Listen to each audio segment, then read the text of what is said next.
Bom dia. Hoje é 22 de fevereiro de 2022. Está começando mais uma edição do programa 20 Minutos Análise. O tema: o que é a Rússia de Putin? Esse enorme país, com seus 17 milhões de quilômetros quadrados e 150 milhões de habitantes, está no centro do noticiário atual.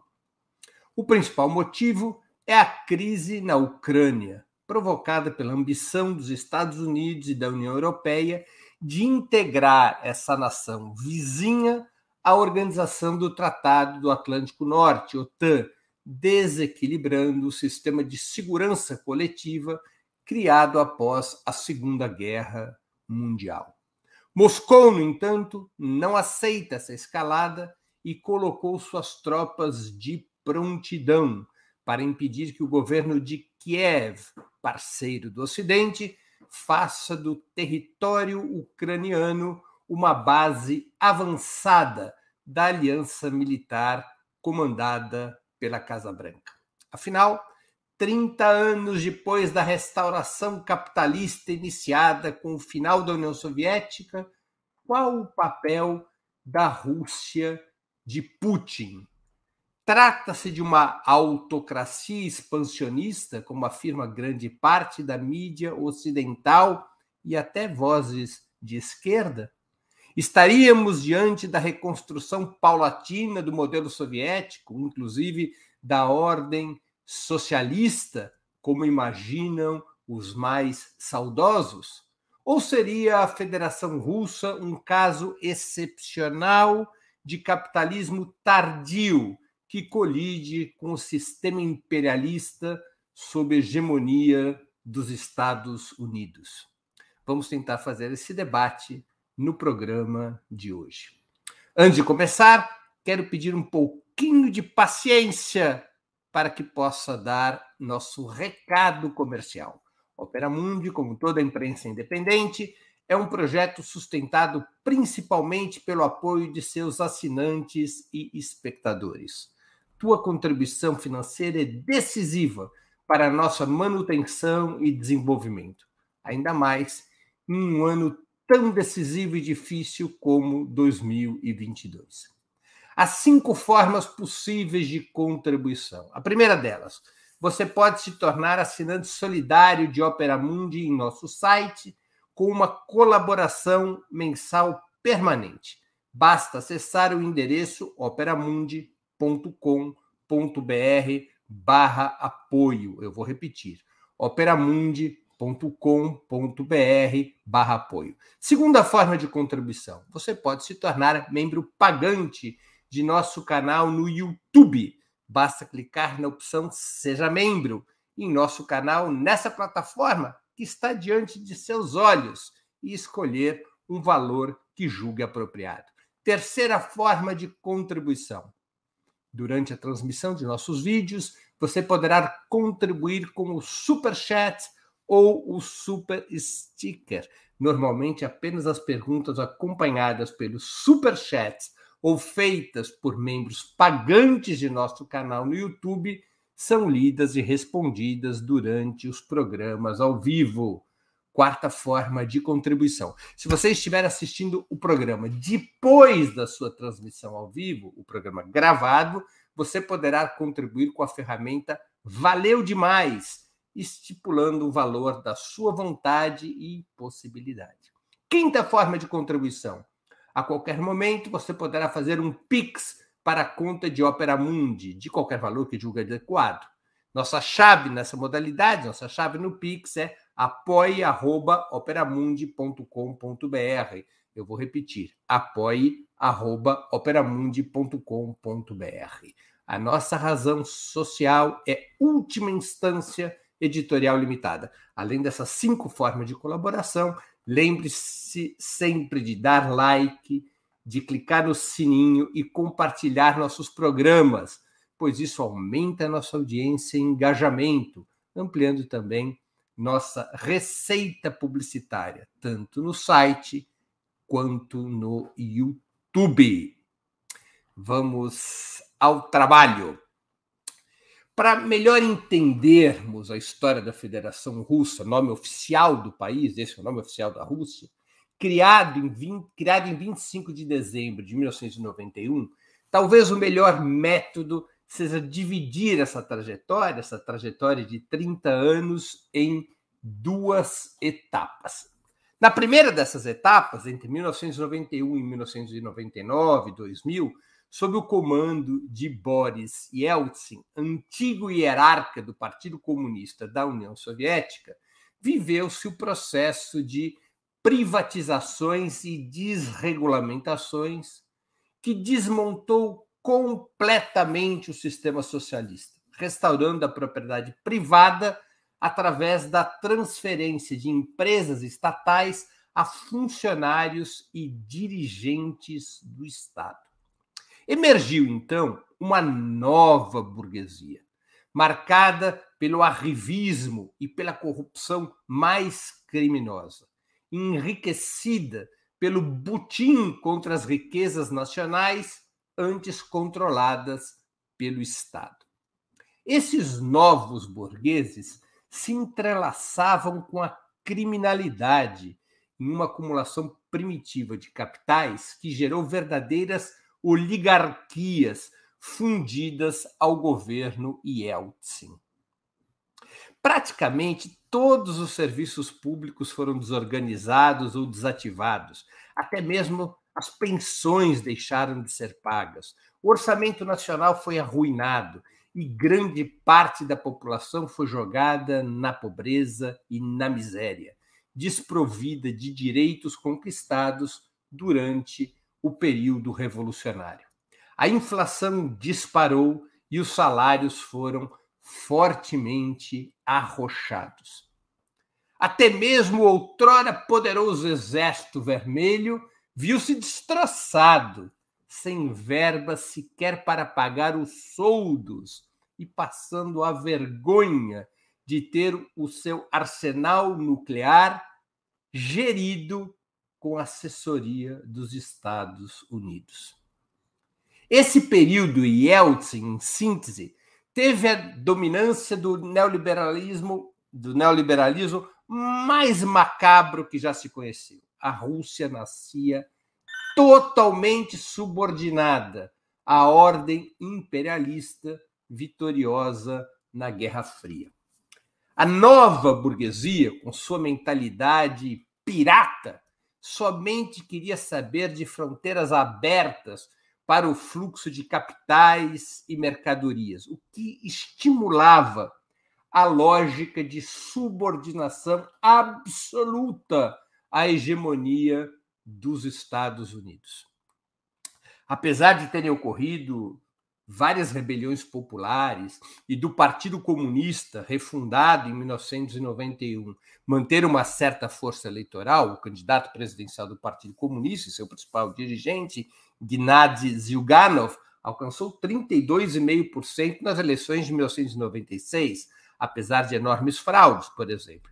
Apesar disso, a restauração capitalista não foi detida.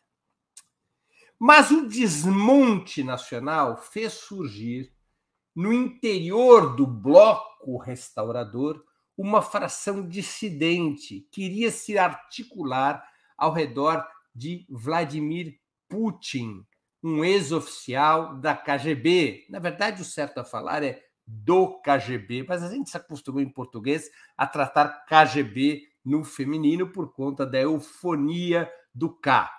Então, um ex-oficial do KGB, o Serviço Secreto Soviético. Putin era um ex-oficial do KGB. Nos anos 90, desligado já do KGB, ele seria vice-prefeito de São Petersburgo, a segunda cidade do país, e depois diretor do Serviço Federal de Segurança, o substituto do KGB, FSB pela sigla russa, e também primeiro-ministro do governo Yeltsin. Essa fração que se articularia ao redor de Putin se contrapunha ao modelo neoliberal, a desagregação do Estado, a subordinação frente ao Ocidente e a decomposição social. Putin foi indicado pelo próprio Yeltsin para sucedê-lo na disputa eleitoral contra os comunistas que ocorreu em 2000.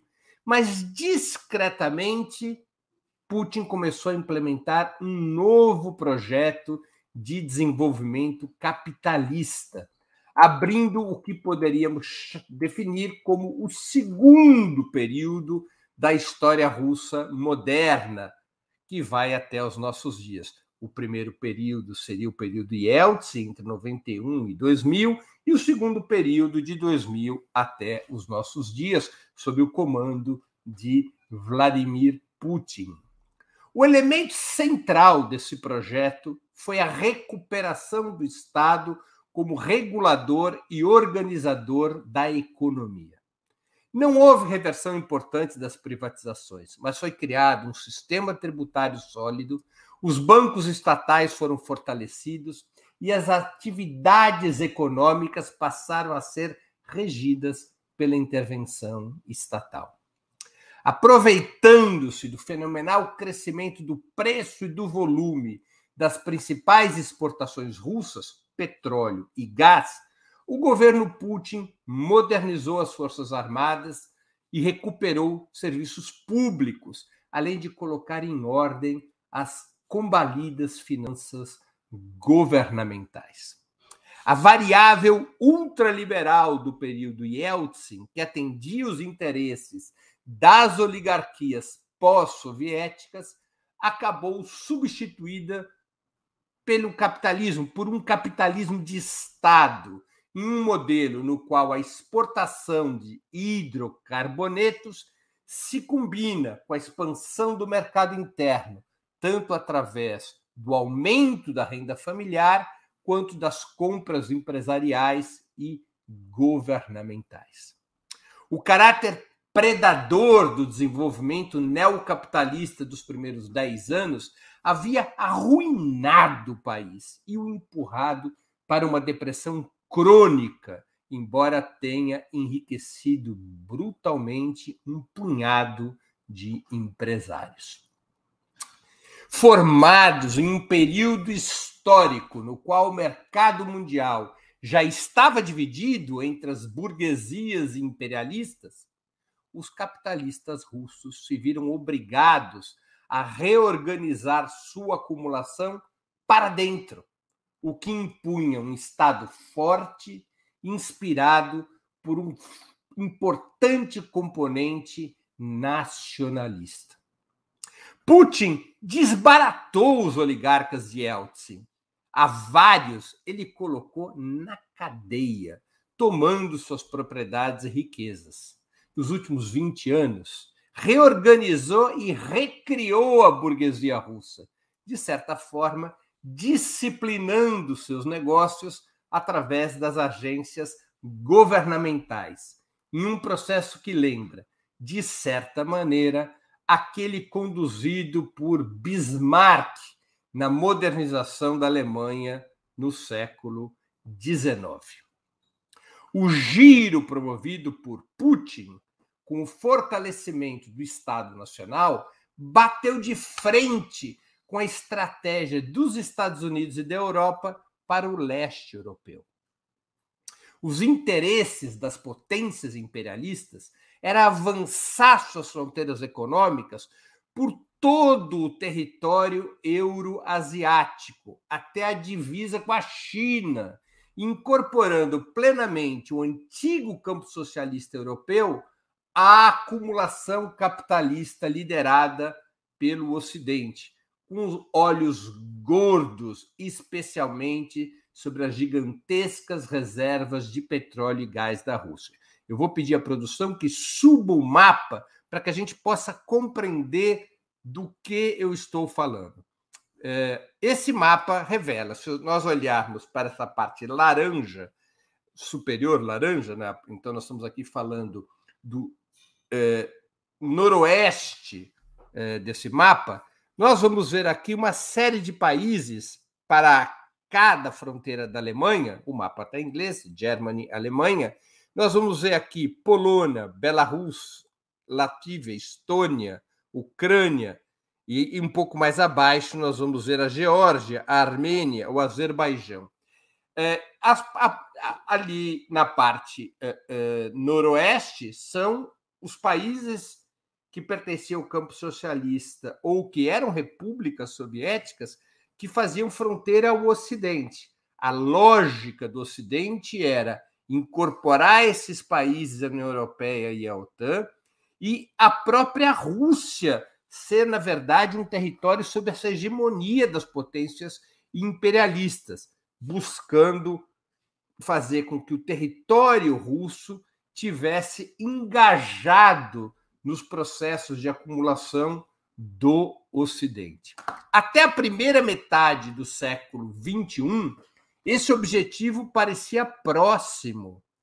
Praticamente todos os países que antes eram aliados da União Soviética estavam incorporados à União Europeia. Eu me refiro à Polônia, à Ucrânia, à Romênia, à Bulgária e assim por diante. Assim como antigas repúblicas do primeiro Estado socialista, a exemplo dos países bálticos, que vocês podem ver aqui. A Estônia, a Lituânia e aqui está a Latívia, que é a Letônia, não é? Então, esses 3 estados bálticos muito importantes, porque dão acesso ao mar Báltico e são estratégicos na própria defesa da Rússia, eles foram incorporados tanto à União Europeia quanto à OTAN. Então, até a metade da primeira década do século XXI, esse processo de avanço do imperialismo rumo ao antigo campo socialista ia de vento em popa. Mas Putin colocou o pé na porta e travou esse avanço rumo ao leste. Conseguiu manter em seu arco de alianças a Belarus e a Geórgia.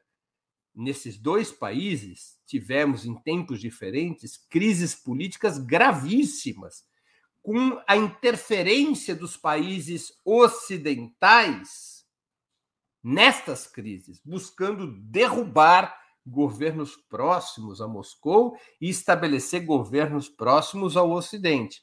Mas a Rússia já estava fortalecida e conseguiu estabelecer alianças locais que impediram a queda da Bielorrússia nas mãos da OTAN e também a da Geórgia, onde houve até uma guerra civil. Além de impedir a queda da Bielorrússia e da Geórgia nas mãos da OTAN e dos Estados Unidos, Putin teve força para disputar influência sobre a Ucrânia, que é exatamente a situação que vivemos desde 2014, quando um golpe de Estado derrubou um governo próximo a Moscou e impôs um governo próximo à OTAN e aos Estados Unidos.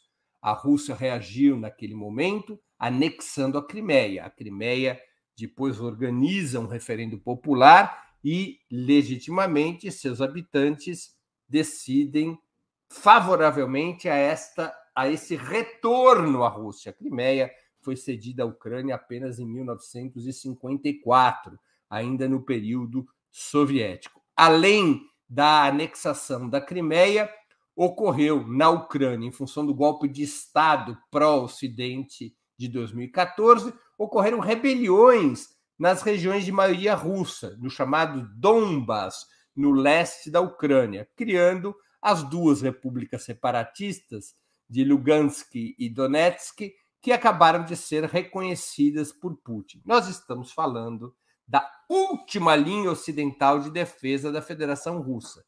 Se a Bielorrússia, a Ucrânia, mais abaixo, a Geórgia e mesmo a Armênia caíssem nas mãos de aliados do Ocidente, estaria estabelecido sobre a Rússia um perigoso cinturão militar. Essa é a importância estratégica, em termos geopolíticos, da disputa sobre a Ucrânia. Nesse mapa, a gente vê em português com maior clareza essa situação. Não é? Nós temos aqui no nosso Nordeste a Rússia. A Rússia tem uma longa fronteira com a Ucrânia, mais acima com a Bielorrússia, não é? A disputa da Ucrânia, ela é decisiva para construir contra a Rússia, para que a OTAN possa construir contra a Rússia um cinturão militar. Ainda que seja um país capitalista, o Estado burguês russo tem contradições de fundo com a ordem imperialista, pois o desenvolvimento do capitalismo russo, como eu busquei demonstrar, colide com os interesses das potências imperialistas ocidentais.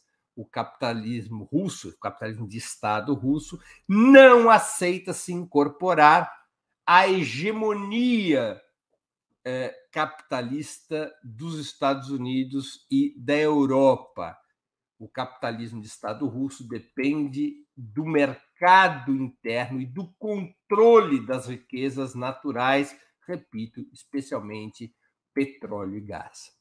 Essa base concreta, essa contradição concreta entre o capitalismo russo e as potências imperialistas ocidentais é também fator decisivo para explicar a aproximação da Rússia com a República Popular da China, com Cuba, com o Vietnã e com os governos progressistas da América Latina, como é o caso especial da Venezuela.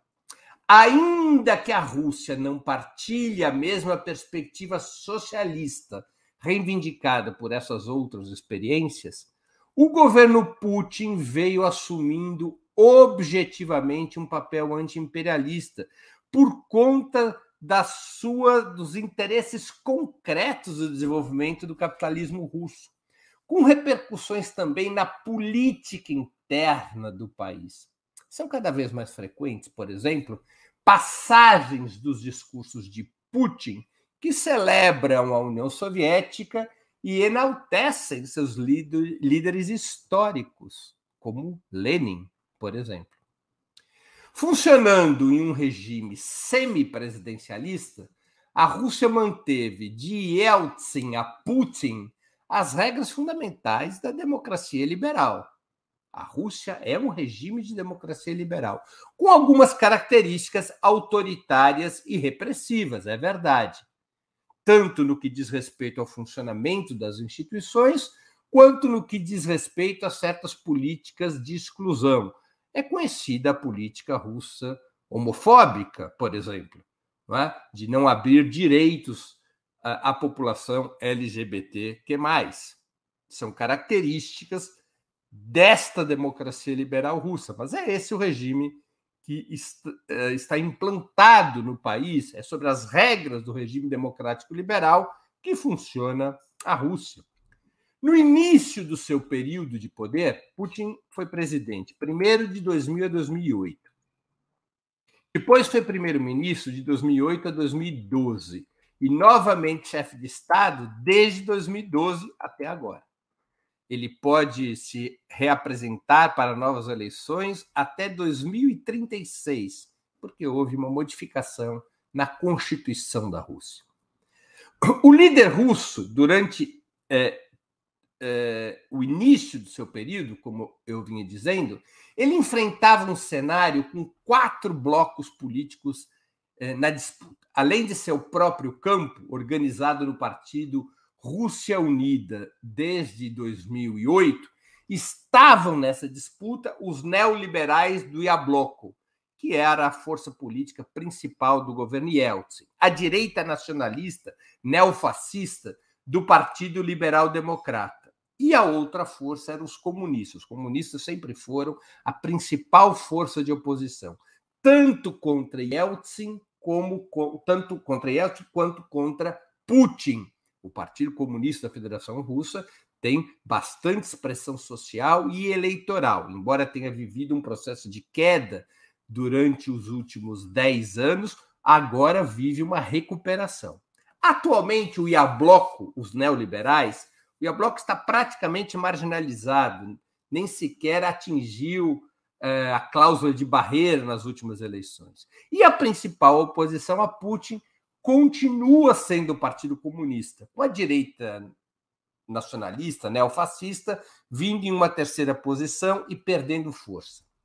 Os comunistas continuam a ter como programa a reconstrução de uma sociedade socialista e se chocam contra Putin porque nele identificam o chefe político da burguesia russa.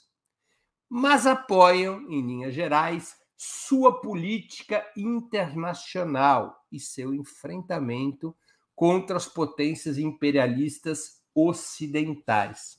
Aliás, foram os comunistas que propuseram na Duma o reconhecimento das repúblicas rebeldes da Ucrânia. Por fim, cabe destacar, eu acho, que há uma forte contradição, temos que prestar atenção nisso, há uma forte contradição entre o anti-imperialismo do Estado russo e seu caráter burguês.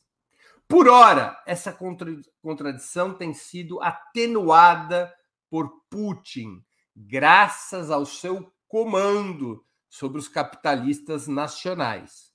Mas o agravamento do cenário mundial pode levar rapidamente a que essa contradição empurre o Estado russo a uma grave crise, estampada no choque entre os interesses nacionais e a lógica do capital privado. Será difícil, com a radicalização da crise, manter uma política anti-imperialista e o Estado burguês.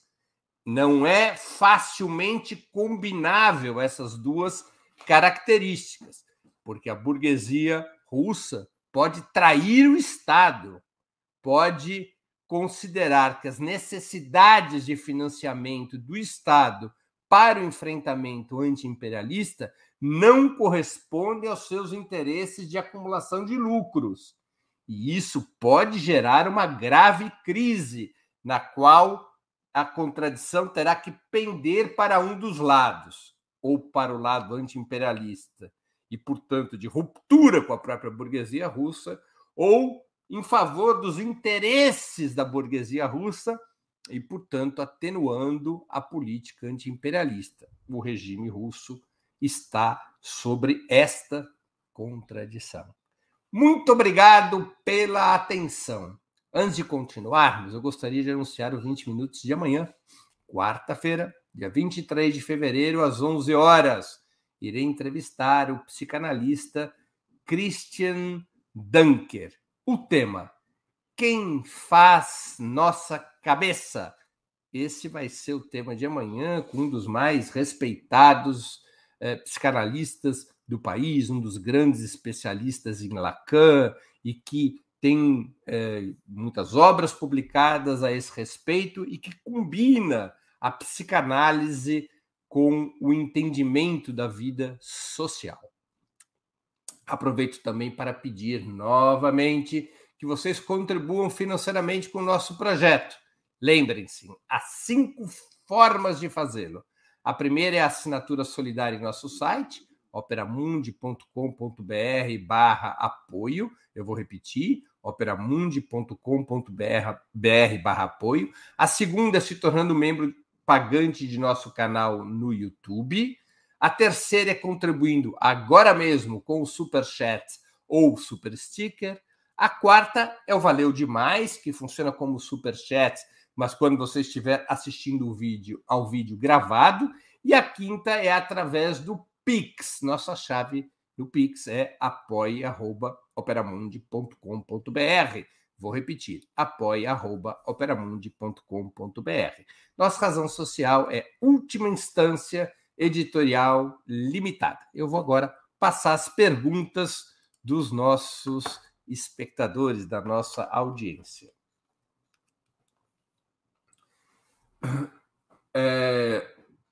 E agradeço os diversos super stickers que estão sendo feitos pela nossa audiência.